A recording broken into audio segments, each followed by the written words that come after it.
All right, hello everybody. Welcome to another math teaching video with Mr. Scrano. In today's video, we're going to be talking about the mean value theorem and Rolle's theorem. So we'll get started here. The mean value theorem, also known as the MVT, and Rolle's theorem. Okay, so these two go hand in hand, and really Rolle's theorem is almost a corollary to the MVT. Let's just start off by looking at the MVT. So what I'd like you to do is to divide your paper in half, and the left side can be MVT, and the right side will be Rolle's theorem. So we'll start off with MVT. And at the beginning here, we have our two conditions. So in order for the mean value theorem to work, we must meet our two conditions, which we'll explain in a second. Well, we'll talk to those in a second.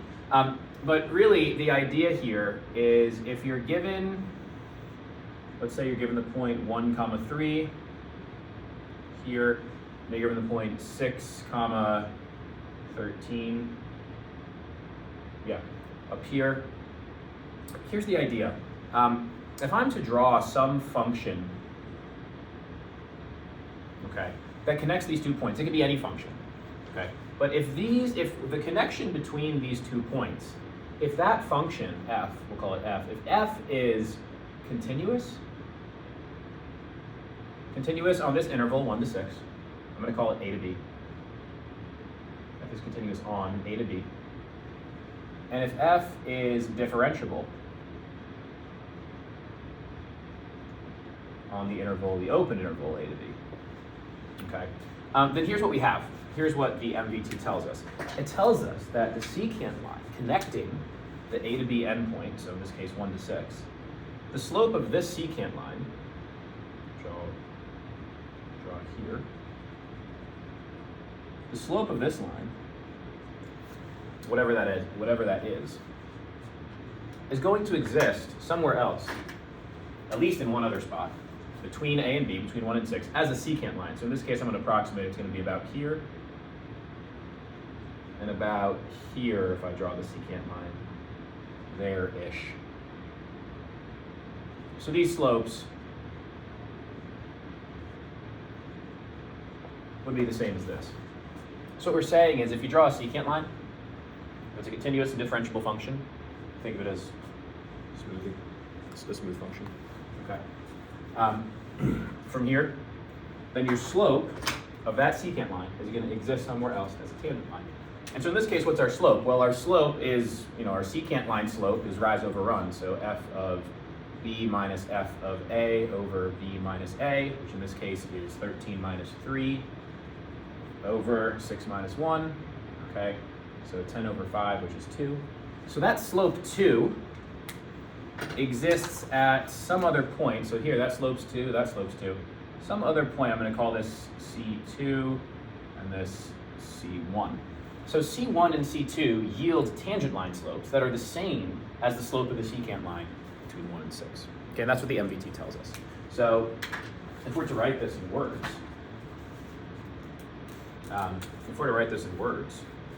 we would say, as if these conditions are met, there is at least one point between x equals a and x equals b where the tangent line slope, also known as the derivative, is the same as the secant line slope.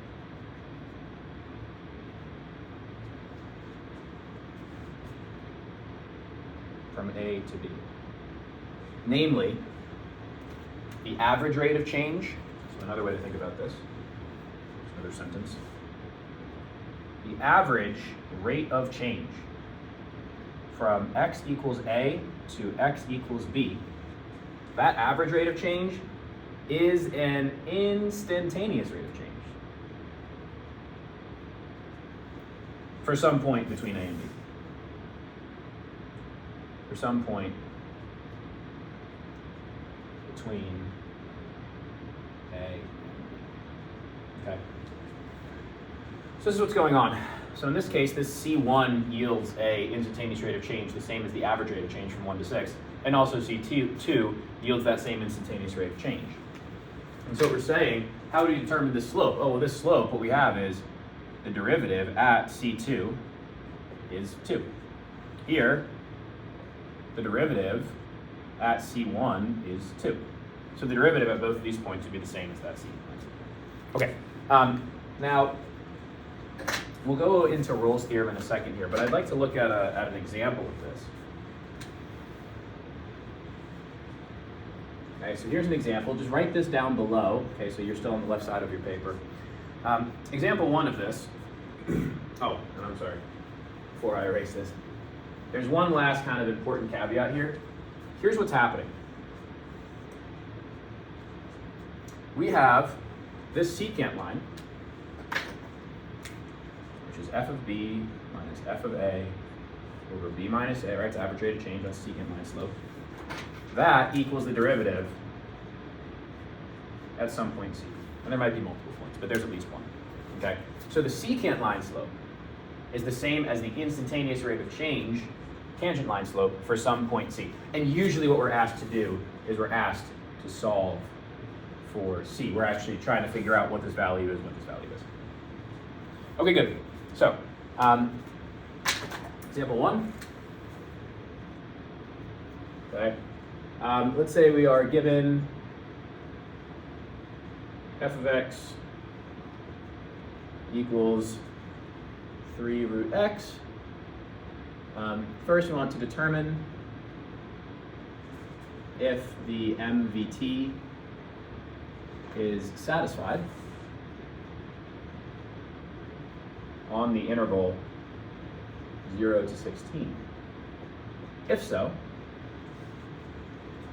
find all the values of c, which, back in this case, it could be 2, it could be 3, it could be a bazillion, it's at least 1. Values of c, I'm sorry, yeah, that satisfy the conclusion of the MVT. So basically kind of weird wording of basically saying solve for c. Okay, given this function, given this interval. So what might be a wise thing to do to start is to just start with the graph. So let's graph these points 0. We know it's going to be a square root function. It's going to have some sort of curvature looking like this. From 0 to 16, 3 times the square root of 0 is 0, so it's 0, 0. 3 root 16 is 3 times 4, so 12, so it's going to be up to here. We know the curvature generally is going to look like that. Okay, I'll just keep that going. All right, and so what they're asking, what the MVT says is if the conditions are met, this secant line is expressed somewhere else. I'm going to approximate it to here as a tangent line. Whatever this blue line slope is, this red line slope is, what we're trying to do is find the point C at which that actually happens. Okay? Because if C is too far this way, if the C value is too far this way, the instantaneous slope is going to be too flat. And if it's too far to the left over here, the slope's going to be too steep. So we want kind of that magical point where the slopes are the same. So what do? Oh, first we say, all right, well, first we say, are the conditions met? That's actually the first thing we say. So here are the conditions. I'll write them over here. Are the conditions met? Is it continuous on the closed interval 0 to 16? And yeah, this is a continuous function.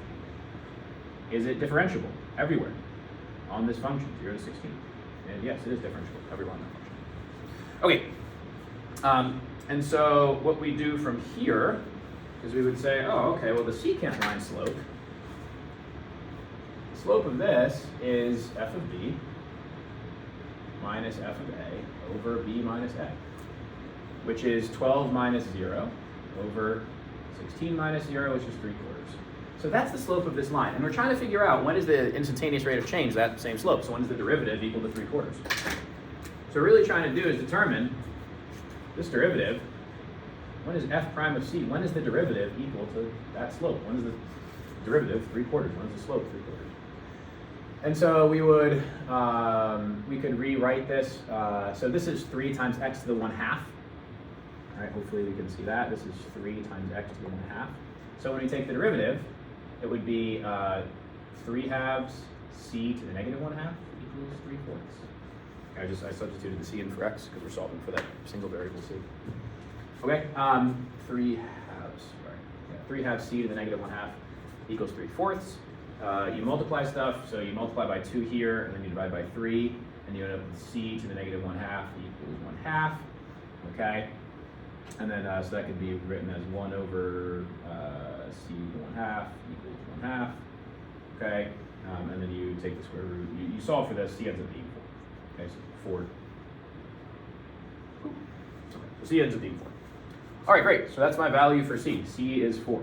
So at 4, I know I wrote it kind of it's almost equidistant between the 0 and the 16, but it should just be right there at 4. At C equals 4, that's the condition that's satisfied by the MVT. Or that's the value that we get from the MVT. Okay, that's really it. So all you need to do is all you need to look at functionally is this, okay? So really, if you want to just kind of make this as bare bones as possible, what you're looking at is when is f of b minus f of a over b minus a, secant line, equal to the tangent line. And in this case, we determined, when is 3/4, right, that's the secant line slope, equal to the derivative at some point c, equal 3/2 c to the negative 1/2. See, that's exactly what we just did. Okay. So all we're doing is saying when is secant line equal to tangent line, and you're solving for c. Okay. All right, good. We can now talk about Rolle's theorem. All right, and I'm gonna start by writing this. I'm gonna erase example 1 here, so we can write Rolle's theorem, so you can see on the board visually how it's similar to the MVT.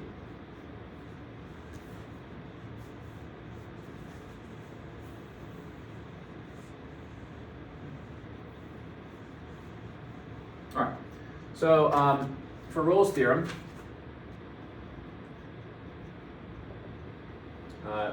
you have conditions as well. But this one you just have an extra. So it's the same conditions as the MVT. F is continuous on the interval a to b. F is differentiable on the interval a to b. Okay, F is continuous, F is differentiable, and that's the wrong interval, sorry, should have been open interval. On the open interval a to b. Okay, and the last one is the extra condition needed for Rolle's theorem is that you need f of a to equal f of b. And that kind of looks weird algebraically, but when you see it graphically, it'll actually make a good amount of sense. So let's see what's going on here. Let's say you have some function. Okay, we start at 2, 4, and we go up to 5, 4, which is here and here. Okay, and let's say you draw whatever function you want through there. Okay, it could look like anything, as long as it's continuous and differentiable, which this one is. And so what Rolle's theorem says that this secant line slope, which we know is 0, I mean, right? Because if f of a equals f of b, you know, f of a, f of 5 is 4, f of 2 is 4. If the endpoints are the same, right, like the outputs are the same here and here, the slope connecting those two endpoints is going to be 0, right? It's just flat. Okay, so that slope is 0, and so what it says is that, if that slope's 0, then there's going to be at least one other point, and in this case there is a second point, where the slope is also 0. Namely, we could say, oh, well, that just means that f prime of c is 0, the derivative. And I'll call these c1 and c2 again. Again, we're doing an example that just happens to have 2 correct values for c, but oftentimes it's just 1. Could be technically infinite. So there you go. So there's really nothing new here in Rolle's theorem. It's really MVT, but it's actually a little bit easier, because if this condition's satisfied, then the work that, like this secant line work, I mean, f of b minus f of a is the same thing. So it's, in this case, 4 minus 4, right? So it's 0. And so, yeah, this is really it. So, I mean, we're looking at this, same type of work here. All we're doing is we're saying, oh, well, the slope of the line is 0, so we need 0 to be equal to f prime of c. And then you just go through the algebra and solve for c. That's it. just like over here, except now the derivative is 0. Okay, and then if you want to write up what this means, it means that if these three conditions are met, then there is at least one point between x equals a and x equals b where the tangent line slope, also known as the derivative, equals 0. Okay? And so there's really nothing new or complex about this one. Okay? If we do an example of this, I'll erase. Just want you to kind of have the visual here. These are what roles and MVT look like directly adjacent to each other. The only difference, if you notice, like almost, and I tried to do this intentionally, like the whole work is the same. The only difference here is that for the MVT, the slope could be anything. For roles, it's necessarily 0 by definition of the endpoints being at the same spot. So if they're at the same spot, the secant line between them is 0. The secant line slope between them is 0. All right, so we'll do an example.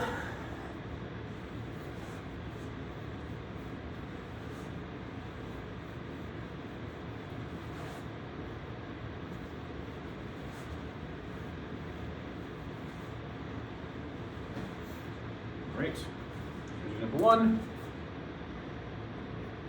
For Rolle's theorem, so still on the right side of your paper here. So let's say given f of x equals x squared minus 2x plus 2, determine if Rolle's theorem applies on the interval -1 to 3. So find all values of C that satisfy the conclusion of Rolle's theorem. Namely, the conclusion of Rolle's theorem being that there's some point where the derivative is 0, at least one point. Okay, great. And so we'll start with our conditions. Are conditions met? Is it continuous on the interval -1 to 3? Is this function continuous? Yeah, it's continuous everywhere. It's just a quadratic half. Okay, is it differentiable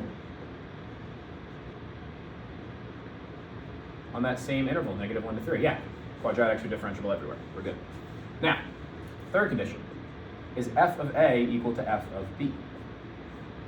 Well, it's f of, I'll write the numbers in, f of -1 equal -3. Is f of -1 equal -3? Well, -1 squared is 1 minus 2 times -1 is plus 2, so that's 5. Now is that equal to f of 3? That'd be 9 minus 6 plus 2, 5 equals 5. Yes, those conditions are met. Okay, so if we were to graph this, what we would see is we're going from -1 to 3. 1, 2, 3, 4, 5. It's like this, vaguely like this, okay? And what we see is the slope of this line, the slope of the secant line connecting -1 to 3 is, of course, 0, right? Because we're looking at Rolle's theorem. The outputs are the same value. So here you have slope equals 0. And you can visualize it here. There's going to be some point down here where the slope is also 0. And what we're trying to do is we're trying to determine when is that 0. So when is, we're trying to figure out this point C, whatever that drop down is, that point C. Okay. So we're trying to figure out is, well, when is the derivative equal to 0, right? That's what we want. We want the slope, the derivative to be equal to 0. So you have 2c minus 2. I'm just taking the derivative of this, so 2x minus 2, but I'm using c as the variable. 2c minus 2 equals 0. Add 2, divide by 2, c equals 1, which is actually what I drew up in the sketch. Okay, that's really it for this. So when you look at MVT and Rolle's, just make sure the conditions are met, and then find the value that satisfies the condition. Thank you, everyone.